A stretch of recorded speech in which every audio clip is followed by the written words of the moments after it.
निश्चितच कुठचाही सत्तारूढ पक्ष जो आहे याच्यामध्ये जो प्रश्न सोडवण्याची मला हे देईल, हमी देईल, अशाच ठिकाणी तो मी पक्ष स्वीकारणार आहे आणि त्या पद्धतीनेच मी तो निर्णय घेतलेला आहे. कारण शेवटी हे प्रश्न शेतकऱ्यांचे महत्त्वाचे आहेत. आज आपण त्या दृष्टिकोनातूनच हा निर्णय कार्यकर्त्याची कारण मी काय कुठे कॉन्ट्रॅक्टर नाही आहे की मला सत्ता नाही म्हणून पुढची कॉन्ट्रॅक्ट मिळत नाही आहे किंवा कॉन्ट्रॅक्टरच्या माध्यमातून मला कमिशन मिळाली पाहिजे. हा माझा काय कमिशन असेल किंवा कॉन्ट्रॅक्ट मिळवणं हा माझा व्यवसाय नाही आहे.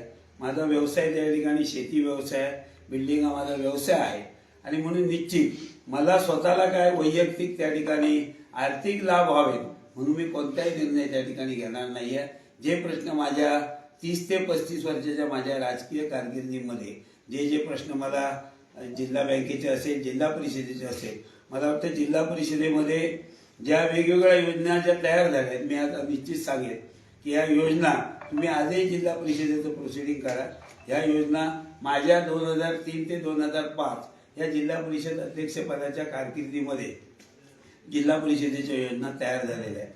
त्यामुळे निश्चित सांगतो की ह्या योजना जर मार्गी लावायची असेल, आज मी सांगतो सिंधुरत्नसारखी चांगली योजना आहे, पण मला वाटतं ह्याच्यासाठी सुद्धा ही योजना चालू करण्यासाठी सुद्धा आपल्याला पाठपुरावा करावा लागेल.